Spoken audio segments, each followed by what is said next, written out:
Hello friends, स्वागत है आपका बहुत बहुत गतिमान IQ स्टडी चैनल पर। और जैसा कि आप जानते हैं कि इस चैनल पर आपको कॉम्पिटिटिव एग्ज़ाम की तैयारी कराई जाती है, उसके लिए साइंस की क्लास प्रोवाइड की जाती है। साइंस को डिस्क्रिप्टिव भी पढ़ाया जाता है और MCQs के लगातार हम के लिए कंटिन्यू MCQ सीरीज़ आ रही है आपकी। और प्रश्न इतने इंपॉर्टेंट और महत्वपूर्ण हैं कि आपको इनमें से प्रश्न देखने को ज़रूर मिलेंगे एग्ज़ाम के अंदर। तो ग्रुप डी की तैयारी करने वाले सबसे पहले अलर्ट हो जाओ, NTPC वाले अलर्ट हो जाओ, क्योंकि 7वां फेज स्टार्ट होने जा रहा है थोड़े समय बाद। उसके बाद पटवार की डेट आ चुकी है भाई, अक्टूबर के अंदर होगा आपका एग्ज़ाम।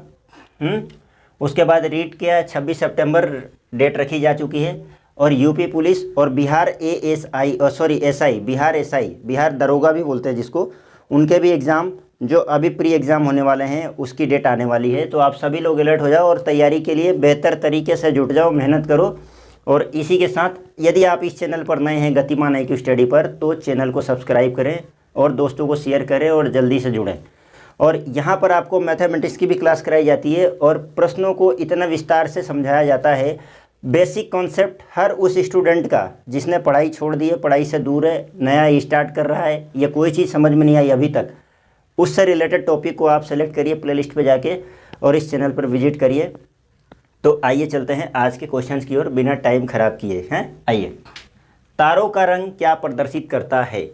अब तारे जो होते हैं जो आसमान में चमकते हैं ऊपर की तरफ, आपने देखा होगा, कई स्टूडेंट्स ने देखा होगा तारों को, हैं, हम सभी ने देखा है।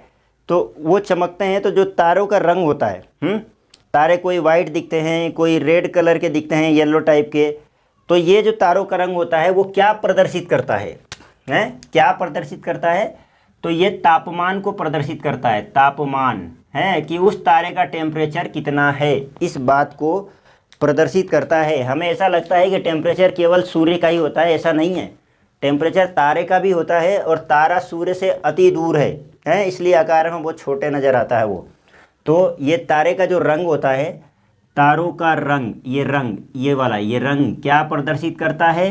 तापमान प्रदर्शित करता है। नेक्स्ट क्वेश्चन देखिए, ऊनी कपड़े शरीर को गर्म क्यों रखते हैं? तो क्योंकि ऊन एक क्या है? बैड कंडक्टर है, खराब चालक है। ऊन एक, हिंदी में लिखता हूं मैं, खराब चालक है, यानी बैड कंडक्टर।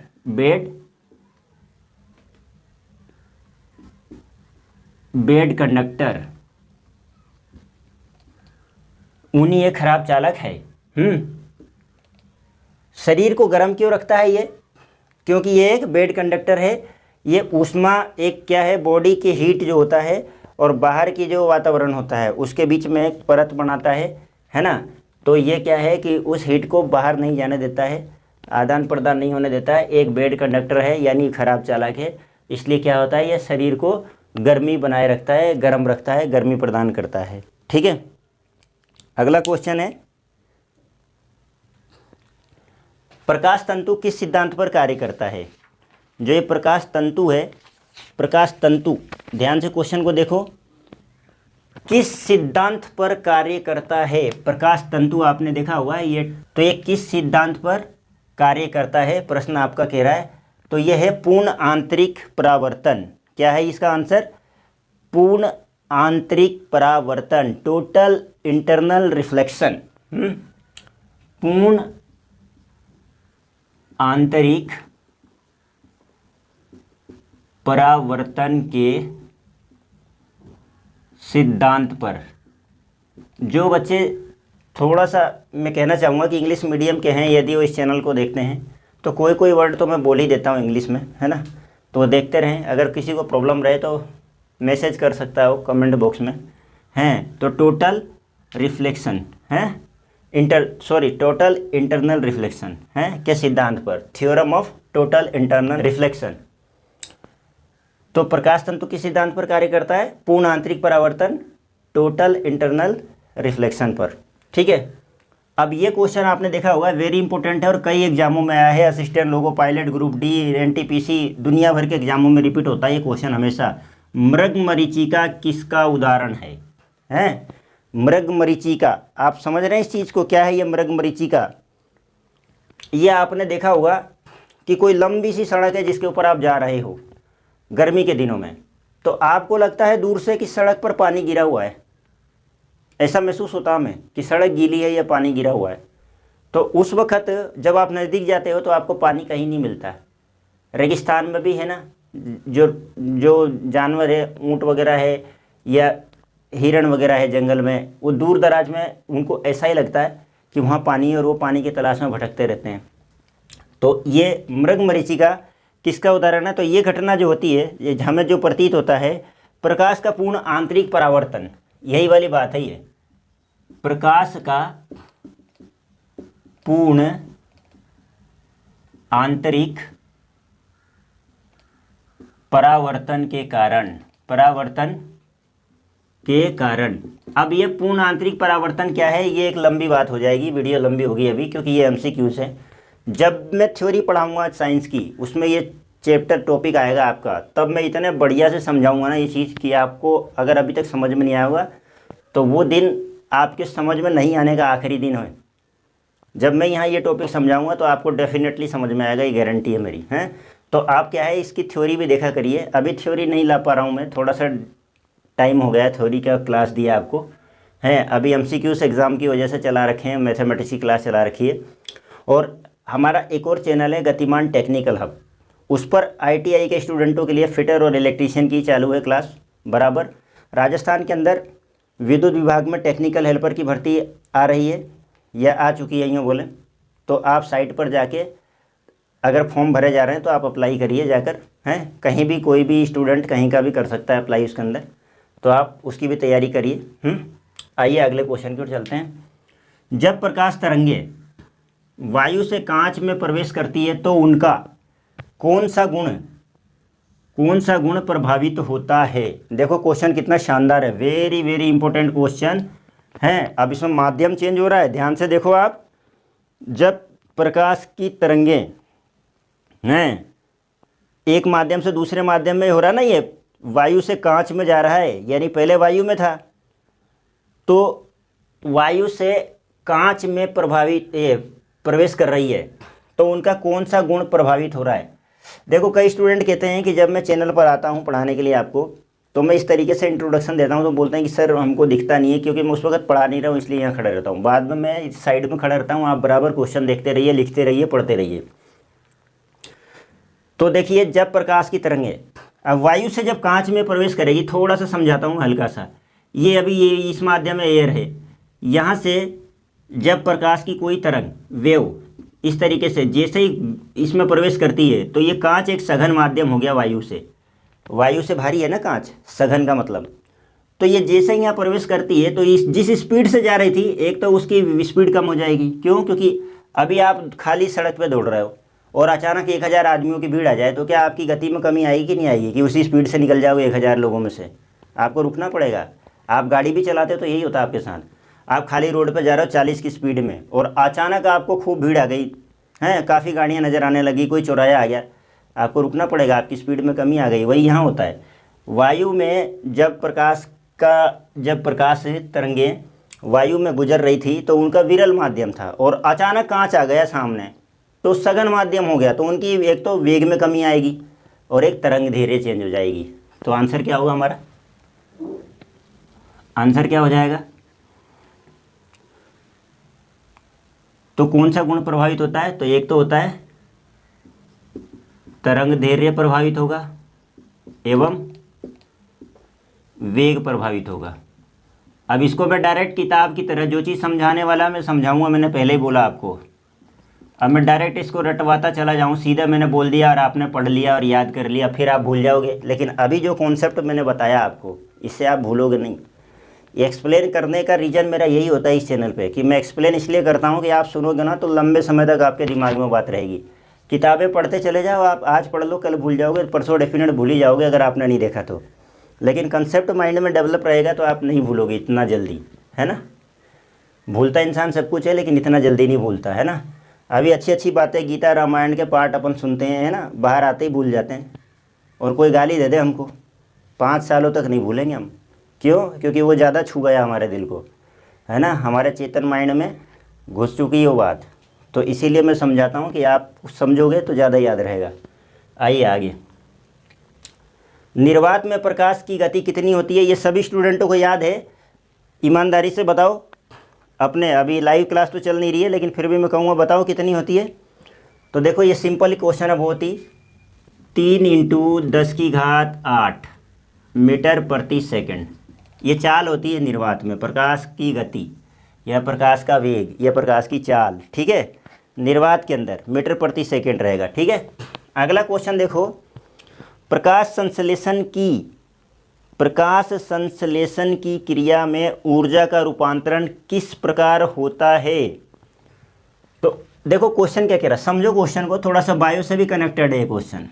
प्रकाश संश्लेषण जो होता है ना, प्रकाश संश्लेषण आपने देखा होगा, आपने पढ़ा होगा, पौधे अपना भोजन प्रकाश संश्लेषण की उपस्थिति में बनाते हैं यह प्रक्रिया द्वारा, प्रकाश संश्लेषण क्रिया द्वारा बनाते हैं, है ना, पढ़ा होगा ना बचपन में आपने, है ना। और वो क्या करते हैं, भूमि से जल और खनिज लेते हैं, है ना। तो ये सारी चीज़ें, तो प्रकाश संश्लेषण की क्रिया में ऊर्जा का रूपांतरण कैसा होता है? तो प्रकाश ऊर्जा का किस में होता है? रासायनिक ऊर्जा में, हैं, क्योंकि प्रकाश से ही बनाते हैं भोजन। तो प्रकाश ऊर्जा से रासायनिक ऊर्जा में रूपांतरण, ठीक। प्रकाश लेंगे और प्रकाश लेने के बाद क्या उसका उपयोग करेंगे, जो रासायनिक में चेंज हो जाएगा। ये भी समझने वाला प्रश्न है, इसलिए बोल रहा हूँ आपको मैं। भाई सूर्य का प्रकाश को ग्रहण किया उन्होंने, और प्रकाश को ग्रहण करके उजाला थोड़ी करेंगे वो। प्रकाश को उन्होंने, सूर्य के प्रकाश को किसी पौधे अपने भोजन प्रकाश की उपस्थिति में बनाते हैं। तो आपको पता है प्रकाश लेके उजाला तो करेंगे नहीं, वो उससे जो प्रक्रिया होगी संश्लेषण की, वो एक रासायनिक ऊर्जा में चेंज हो जाएगी, ठीक है ना। आगे देखिए, दाढ़ी बनाने के लिए किस प्रकार के दर्पण का प्रयोग किया जाता है? तो दाढ़ी बनाने के लिए या चेहरा देखने के लिए, एक ही बात होगी ना। ऐसा मत कहते रहे कि यार चेहरा देखने के लिए आया तो ये तो सर ने बताया ही नहीं। तो दाढ़ी किस में बना रहे थे आप? चेहरा ही देख के तो बना रहे थे।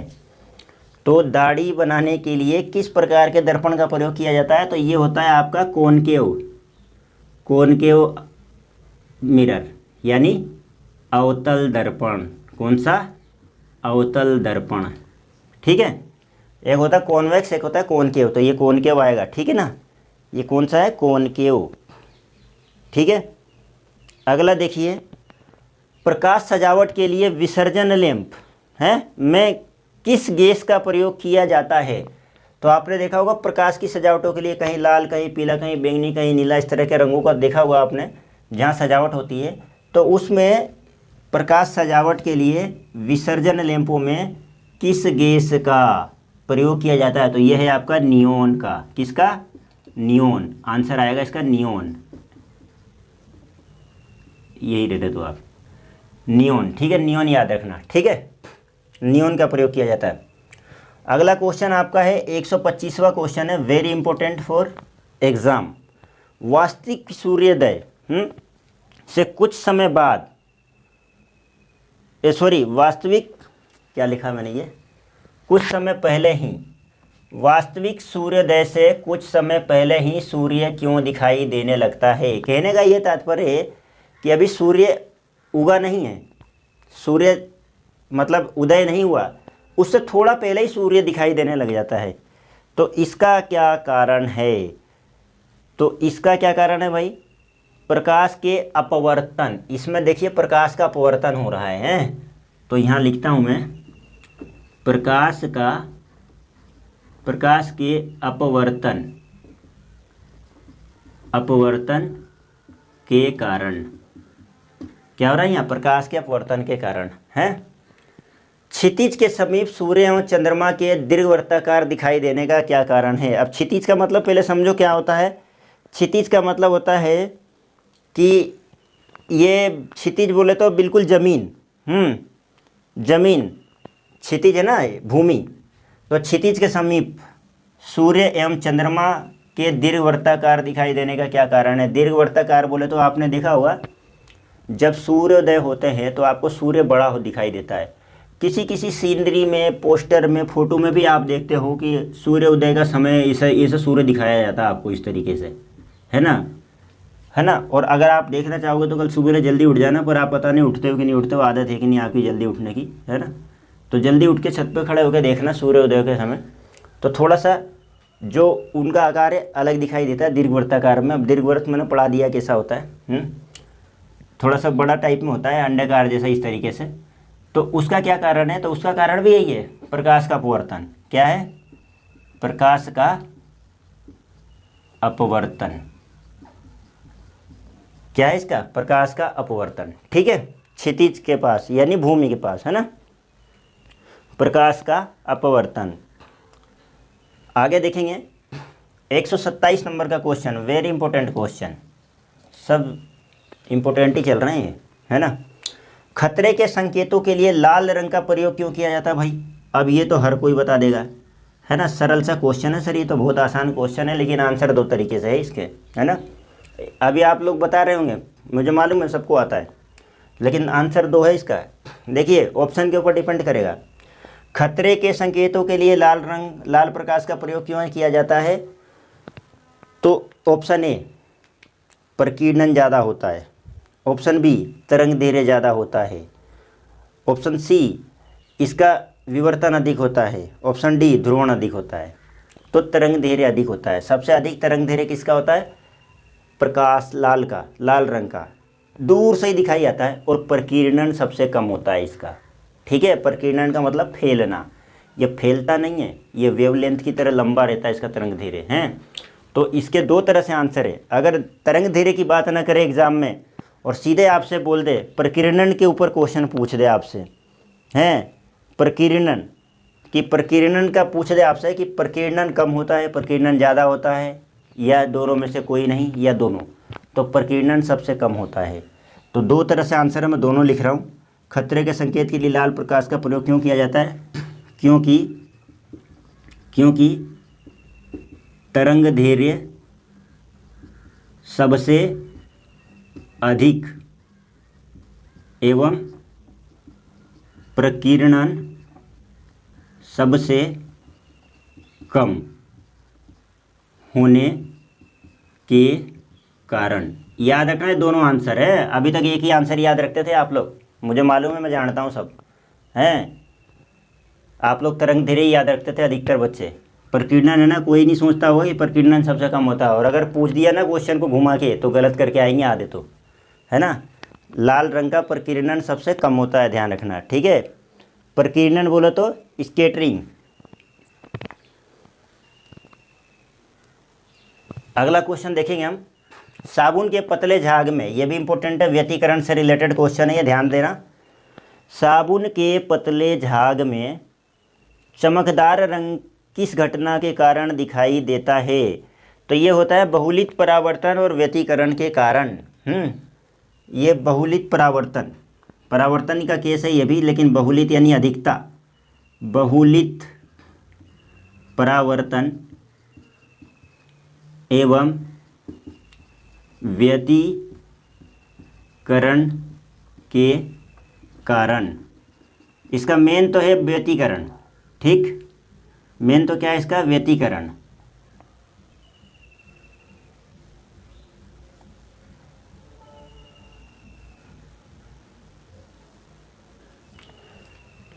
लेकिन ये बहुलित परावर्तन भी रहेगा इसका आंसर, है। तो व्यतिकरण के कारण, है ना, बहुलित परावर्तन और व्यतिकरण के कारण साबुन के पतले झाग में, आप तो कपड़े धोते होंगे, है ना, तो आपने कभी सर्फ को घोला होगा तो देखना उसमें से बुलबुला टाइप में उठता है, और उसको देखेंगे तो आप कलरफुल नज़र आता वो एकदम पतली फिल्म होती है, वो बुलबुला इतना पतला होता है कि तुरंत फूट भी जाता है, लेकिन वो कलरफुल नज़र आता है, रंगीन, वो व्यतिकरण की घटना के कारण दिखता है वो, ठीक है। ये बहुत ही आसान क्वेश्चन है सभी के लिए, और सब सोचेंगे इसको क्यों डाल दिया सर ने। स्पष्ट दृष्टि की न्यूनतम दूरी कितनी है, हैं? तो ऑप्शन दे रहा हूँ, बताना मेरे को। 25 सेंटीमीटर, 25 मीटर, 0.25 मीटर, है, और 0.25 बोले तो 0.25, है ना, और 50 सेंटीमीटर। तो बताओ ऑप्शन आपके लिए है ये, तो वेरी इजी क्वेश्चन है। 25 सेंटीमीटर, 25 सेंटीमीटर यानी स्पष्ट दृष्टि की न्यूनतम दूरी है अकॉर्डिंग टू मेडिकल साइंस, हैं, विज्ञान के आधार पर 25 सेंटीमीटर मानक मापदंड है। और सबसे आज की सीरीज़ का महत्वपूर्ण question, very very important question इस पूरे क्वेश्चनों में, एंडोस्कोप किस सिद्धांत पर कार्य करता है? एंडोस्कोप, तो एंडोस्कोप किस सिद्धांत पर कार्य करता है? तो ये प्रकाश के पूर्ण आंतरिक परावर्तन के सिद्धांत पर कार्य करता है। प्रकाश के पूर्ण आंतरिक परावर्तन के सिद्धांत पर। अब ये आज की सीरीज़ के आपके 130 तक के क्वेश्चन ख़त्म हुए। कितने ख़त्म हुए? 130 तक के। तो आज आपने देखा होगा एंडोस्कोप किस सिद्धांत पर कार्य करता है? प्रकाश के पूर्ण आंतरिक परावर्तन के सिद्धांत पर कार्य करता है। ये आपका अंतिम क्वेश्चन है। और आपने एक चीज़ देखा होगा कि आज के प्रश्न को मैंने इस तरह से सिलेक्ट किया है। देखो यहाँ से शुरू से थोड़ा सा बताना चाहूँगा। पूर्ण आंतरिक परावर्तन के सिद्धांत पर, पूर्ण आंतरिक परावर्तन के सिद्धांत पर, है ना, प्रकाश के अपवर्तन पर, फिर प्रकाश के अपवर्तन पर, है ना, फिर प्रकाश के परावर्तन पर, और फिर पूर्ण आंतरिक परावर्तन पर। तो ये अपवर्तन और परावर्तन के काफ़ी क्वेश्चन उठाए मैंने, क्योंकि पूछता है और इसमें कन्फ्यूजन रहता है बहुत। तो मुझे उम्मीद है कि ये क्वेश्चन बहुत महत्वपूर्ण थे और आपको भी अच्छे लगे होंगे, आपको इंटरेस्ट आया हुआ इन क्वेश्चनों को पढ़ने में। तो आप ये सारे प्रश्न 1 से लेकर 130 तक के प्रश्न हो गए, 500 प्रश्न कराने हैं मुझे, बहुत ही महत्वपूर्ण प्रश्न हैं। इन प्रश्नों को अच्छे से पढ़ें और यदि किसी टॉपिक को समझना है तो चैनल की प्लेलिस्ट पर जाए और वहाँ पे पार्ट वाइज डले हुए हैं टॉपिक, उसको देख लें। पहले मैं पार्ट 1 पार्ट 2 डाल दिया करता था, जैसे मोशंस गति के ऊपर। अब मैं क्या करता हूँ कि पार्ट 1 पार्ट 2 नहीं डालता हूँ, अब मैं टॉपिक ही डालता हूँ डायरेक्ट, कि मैंने क्या कौन सा टॉपिक पढ़ाया।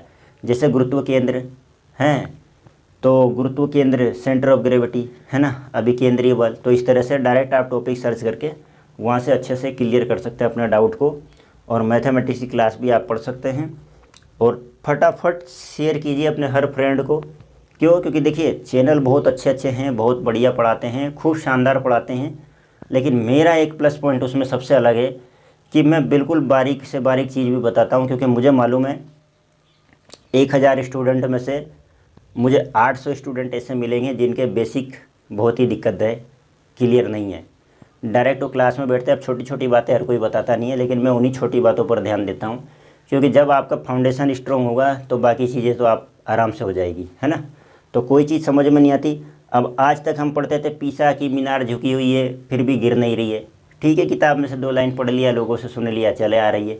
लेकिन मेरी वीडियो जाके देख लेना तो आपको पता पड़ेगा कि वो क्यों नहीं गिर रही है। तो इस तरह से मैं कोशिश करता हूँ कि आपको हर चीज़ को एक्सप्लेन करूँ, आपके माइंड को डेवलप करूँ, ऐसा सेटअप करूँ कि हर चीज़ आपको समझ में आए हैं। तो मिलते हैं अगली वीडियो में, तब तक के लिए धन्यवाद। जय हिंद। चैनल को शेयर करें, सब्सक्राइब करें। Okay, take care.